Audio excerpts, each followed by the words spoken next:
Mr. Hunter, do you share the Vice President's argument that what Eric Holder, the Attorney General, was doing and looking at possibly prosecuting these people as partisan in nature? In other words, an attempt to exploit the situation to help get votes in the next election.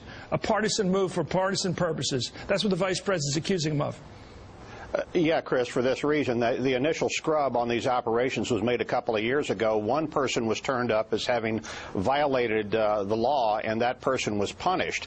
But beyond that, what we're talking about is waterboarding. That's what the Vice President is talking about. That's the enhanced interrogation techniques that the CIA used. That's the technique where you make a terrorist feel or be afraid of the idea that he is going underwater, when in fact you're not putting him underwater, but it does scare the heck out of him. We waterboarded precisely 3 people. Khalid Sheikh Mohammed, the guy that killed 3,000 people in New York, was the prime guy who got waterboarded, and we scared him, because that's all waterboarding is. We scared him.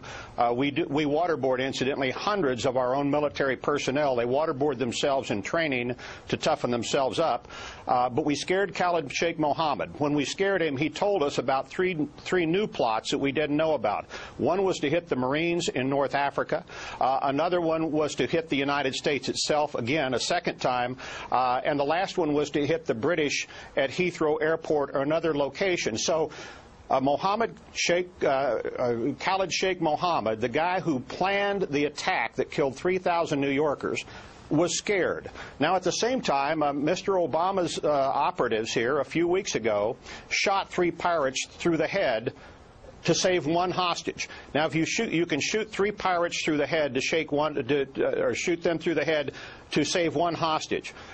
Why can't you waterboard the guy that killed 3,000 Americans to get information on new plans to hit this country? Well, you're a military man. I don't know. Liberals have to answer. Well, I think we all have to answer, not just liberals. What about the Geneva Conventions? And what about this technique they were using to click a gun next to somebody's head when he's blindfolded? No. They had a guy with a hood over his head, and they convinced they were about to hit him with a buzz saw. They had one guy they threatened to rape his mother in front of him. What about all that stuff? Yeah. The Geneva Convention, first, if you look at the Geneva Convention was analyzed by the lawyers in place, and they came to the conclusion, especially about waterboarding, because that's the primary thing, that since we do it to our own soldiers, by the hundreds, incidentally, and it doesn't hurt them, and it makes them tougher, and it doesn't hurt anybody. Khalid Sheikh Mohammed gained weight after he was waterboarded. We decided that since we do that to our own soldiers in training, we're not going to consider that torture. Now the question for liberals is, you know why we did that, though? I want to go into the consider that torture. Okay. But wait well, a second. You know why we consider that torture. Well, you're not putting you're not being honest here, Congressman. Then are we did that because the Chinese communists were doing it in Korea. So we did it to prepare our guys, GIs, in case they got picked up. You didn't give the context. So what's wrong with that? You never explained why we were doing it, because we believed the enemy was torturing our prisoners. And we wanted to prepare them to be tortured. We didn't do it as part of their training. We said this is what happens if you're... Well, you're wrong about that, Chris. Senator Levin was I'm sure, very shocked when he saw that we do it with our own folks. But the point is, if we do it, are we torturing American soldiers? You have to answer yes if you consider waterboarding to be torture. Are we torturing our own soldiers? Answer the question. We're preparing them to face torture. No, we waterboard them. We don't prepare them for waterboarding. We waterboard them. Are we torturing our own soldiers? Look, you're getting into a game here. Do you think it's within the bounds? At the end of the day, no one is above the law. John McCain, the Republican nominee for president, said that waterboarding is torture. The Geneva Convention says that waterboarding is torture. In addition to waterboarding, excuse me, Geneva Convention does not say that. Excuse me, Duncan, I let you finish. In addition to waterboarding, we also subjected these prisoners to threatening to kill their children, using a drill next to them while they were blindfolded and naked. And look, at the end of the day, the heinous crimes that these people committed, I mean, no one feels a bit sorry for them.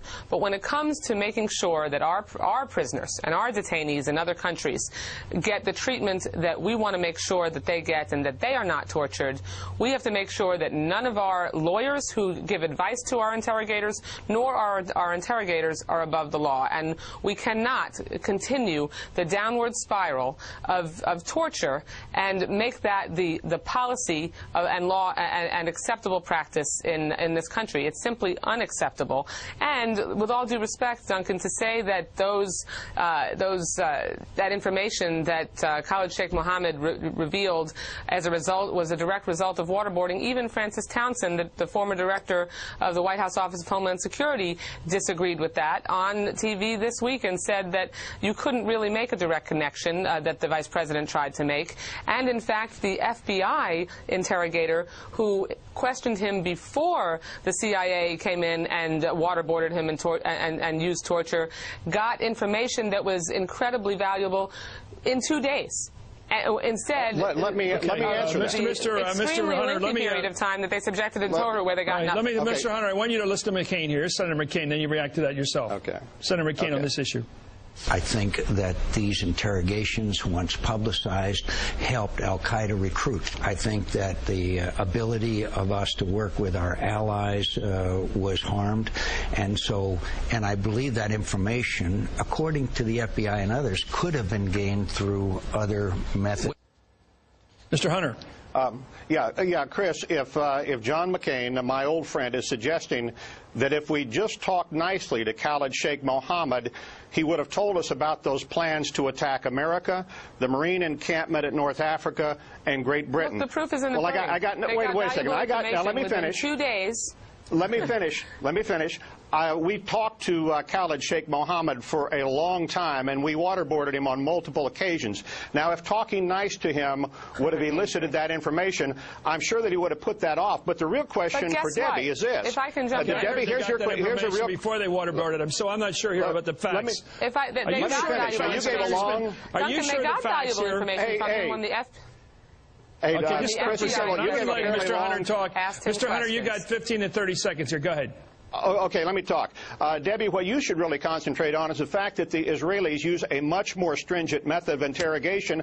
I look forward to you asking for the Israeli Prime Minister to step down because they do it. Do you think they should stop doing it to protect their country? The last time I checked, this is the United States. So you're not going to ask the Israeli leadership to step down?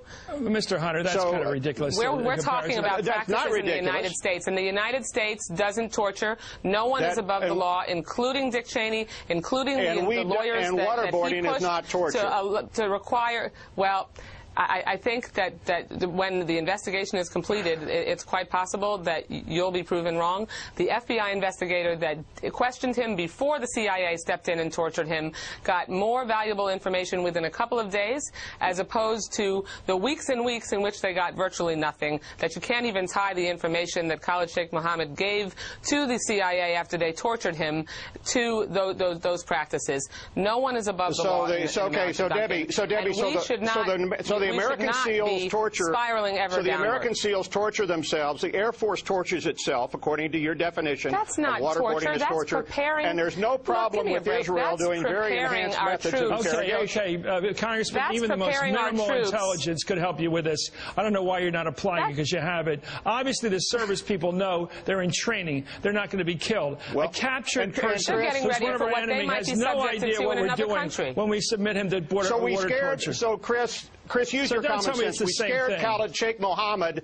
We scared him, but we didn't hurt him. We scared him, and he gave up three potential terrorist plots, and you don't think it's worth it? There isn't anyone that agrees that the information we got from him after he was tortured is tied to the torture. I disagree. No one agrees with that. Direct quote from the CIA. Direct quote from the CIA. The interrogation methods gave us pivotal information. That's a direct quote from the CIA. What are your limits? Mr. Hunter, what are your limits? What are your limits on what we can do to a prisoner? I think what Americans, the standard should be, if we use it with our own soldiers in training, as we do waterboarding, then it should be allowed with people who have killed thousands of Americans. Getting our troops ready for the torture they might face at the hands of another country as a detainee, to what we practice on our detainees. Those are apples and oranges. Limit it? We don't want. So you want our troops to be tortured. So you're saying we can do it to our own soldiers, Debbie?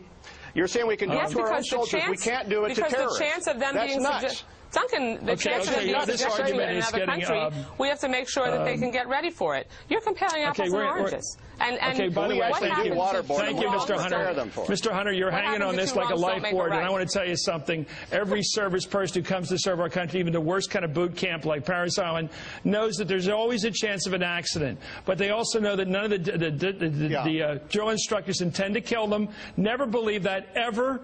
And therefore, it's not the same as what happens to a terrorist who's picked up by us. And you know the difference. One's being threatened with death, and the other is being threatened with tough training. We get them ready. The people that go through survival training do not know what's going to come. Well, they do know that their DI is not out to kill them. In the event that they are tortured in another country. What I'm saying is common sense. What you're saying is that scaring Khalid Sheikh Mohammed was bad. What you're saying is because we get our troops what you're saying is that scaring Khalid Sheikh Mohammed was bad. No, what I'm saying is he killed 3,000 Americans. I'm siding with John McCain because he's been there.